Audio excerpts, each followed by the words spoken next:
Qué rollo, quiero mandar un saludo a mi amigo Goodfella de parte de tu amigo Jaime Munguía. Un abrazo, carnal. Ánimo.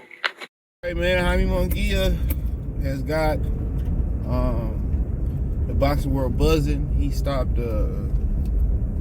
John Ryder at 9, dropped him 5 times. Now people making a comparison between John Ryder and Canelo Alvarez. The John Ryder versus Canelo Alvarez fight. And that's what you do when you're trying to get somebody attention or you're trying to fight somebody. What you do is an old Manny Pacquiao.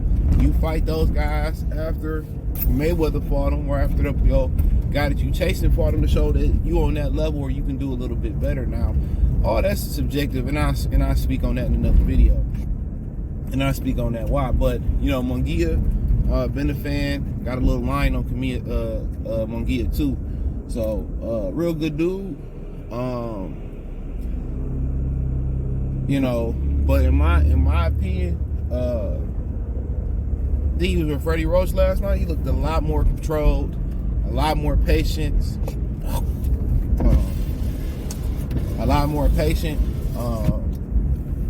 and this, you know, and I guess Morales wasn't the guy for him. I don't know, what's the difference between Morales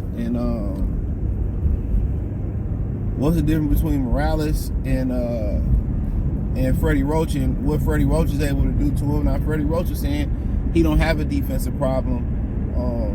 And Munguia got a nice head movement, but Munguia was just uncontrolled aggression versus with Morales versus Ryder was controlled aggression. He was actually not leading off with his shots. Most of the things he was doing was coming off the jab. He was varying the right hand. He was touching them downstairs with the hooks to the body and the straights to the body, and it just wasn't straight right. He came over the top, looped the right hand a little bit, and Ryder was a strong guy. Ryder caught his attention, hurt him a couple times too.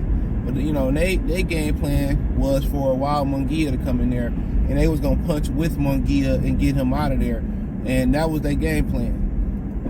But Munguia, a couple times he caught Munguia when Munguia was on the offensive, but he wasn't consistently reckless. Like Munguia just threw a whole bunch of bullshit in the middle of the ring. Munguia waited till he was in a compromised position on the ropes, then he let his hands go. So that's how you kind of be. Manny Pacquiao was great at, controlled aggression. Not reckless aggression. He was great at controlled aggression. And that's what I looked at with Munguia. It was controlled aggression tonight. Good footwork, good athleticism. Ryder, their game plan was to look at the punch with him. He didn't give them that much of an opportunity. Now, if he came out and punched with Ryder, that probably would have been a totally, or just was reckless around it, Ryder, it probably would have been a totally different fight. Ryder might have clipped his ass a couple times. But, Munguia dropped him, in the second, dropped him 3 times in I think the 9th round, and dropped him another time. So, he was, that's what combination punches do. When you got a good defensive, or you got a good defensive fighter, that's what you want to do. You want to throw punches in bunches. Especially when that defensive fighter, he don't counter punch.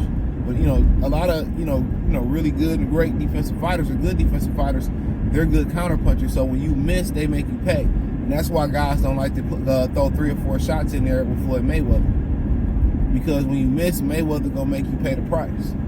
When you throw so many combinations, the average fighter, they just gonna cover up and then get reset and try to get back on the offense. So, well, wait till you get done punching him. Munguia did a great job last night of keeping his distance, controlling that distance, and keeping John Ryder on the end of the punches. And when John Ryder got on the inside, Munguia was hurting him on the inside with crisp, sharp, and short punches on the inside. So he had the body work going, he had the headshots going. I mean, he was in his bag last night. Yeah, he was in his bag last night. So he had everything literally going for him. And I guess that's the Freddie Roach. I guess that's the Freddie Roach effect. I guess that's the Freddie Roach effect. He had everything going for him. Everything. And that's pretty much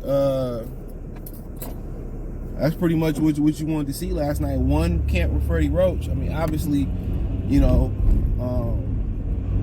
in his technical day. It was his debut at 68. He looked stronger. He looked more conditioned. But it's kind of hard. Obviously, the power translated. He might be healthier at 168 pounds. But one of the things that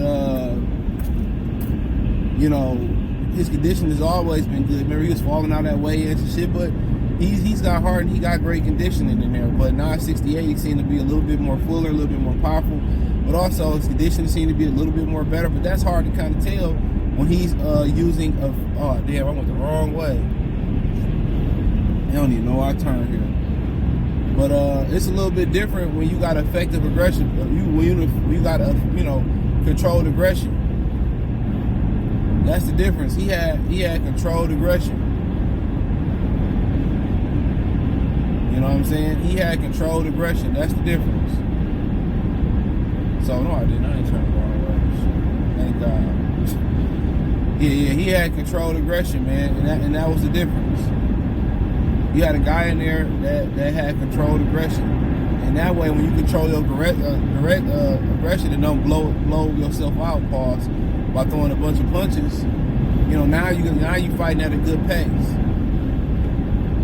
You know what I'm saying? Now you ain't throwing a whole bunch of punches, getting tired and trying to recover for the next round, or recover in between in between exchanges.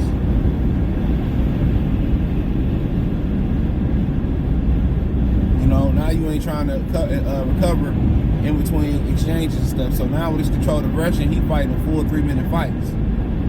It's not reckless. And Ryder is a strong dude. Look at his base. Very strong dude. Look at his legs. He landed some good sharp shots. They caught Munguia attention, but Munguia didn't give him the opportunity. You know what I'm saying? He didn't give him the opportunity. You know what I'm saying? He didn't give him the opportunity that he was looking for to throw a whole bunch of bullshit. That was the difference. He didn't give him the opportunity. And had he been more reckless last night, Morales, he might have lost that fight. At least hit or been a lot more competitive and in trouble. He might have lost that fight. And obviously, Freddie Roach was highly effective in what he was doing, what he did with Munguia. So I don't know what's the recipe with Freddie Roach got, but he had a ball of clay that was already starting to get formed. And what Freddie Roach did was refine him offensively, which he already knew how to throw the punches, but it seemed like they really worked on the punches that mattered for him and not the bullshit. He didn't, and then it seemed like, okay, in these situations when you get him on a rope, then you go ahead and throw your combinations and overwhelm him. But even to that, that's a science. You look at Terrence Crawford when he finishing a fighter, he never too patient and he never too impatient. He finding the distance. You know what I'm saying? He don't completely close that gap. He give him enough room where they can't hold him. In a way, he gets his shots off with his angles. So that's going to be the next thing with Munguia. Munguia throwing a whole bunch of shots when he get him on the ropes and being, a little bit too reckless. And when Munguia actually slow down a little bit when he get his opponents on the ropes and pick his shots a little bit better when he ready to throw those combinations to get a guy out there, he need to watch some Terrence Crawford. And I think he'd be even a better finisher. And that fight would have finished a lot earlier had he been a little bit more cleaner and finish a guy, trying to finish a guy off. Pause. So, but yeah, nonetheless, that's a lot of improvement that he made. And I know Ryder ain't a Derevchenko, even an older Derevchenko. That's two different styles, But that jab that Ryder, that Munguia possessed. I told these people, that's a very, very underrated. That's a very, very underrated. That was his very underrated punch. Very underrated punch. Very underrated punch. His jab. Very underrated. And I think it'll serve him well to use it. You know, I think it'll serve him very, very well to really depend and use that jab. It's one of his most underutilized weapons, bro. So hopefully, you know, he figure out they continue to tell him that to continue to use the jab. Because in the past he wouldn't said nothing. He liked to lead off with shots. And Freddie is making a difference, you know, the difference for him. And maybe not training in Mexico no more. That might not be in a distraction if they train at the wild card and all that. So, you know, that may not be in a distraction no more. So, and obviously he's a star. We can see that. But and Ryder's a strong opponent. But you just gotta ask yourself, you know, what happens when that offensive gap get closed, that athleticism gap get closed, and that size gap get challenged with with guys, the bigger, stronger guys in the super middleweight division. That's the $1 million question. What happened when you start fighting the big guys, the athletic guys and stuff? So I'm gonna do a video talking about that. But obviously he's got elite qualities.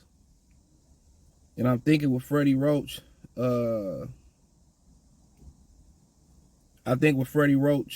his potential can be maximized. He looked better defensively last night too.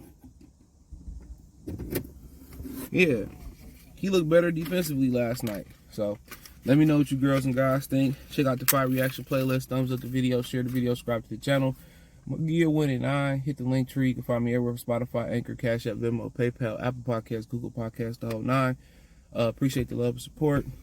Like I said, find me on Kick, Twitch, and the whole 9. I appreciate y'all for supporting the channel. Let me know what you girls and guys think in the comment section. Peace. We out.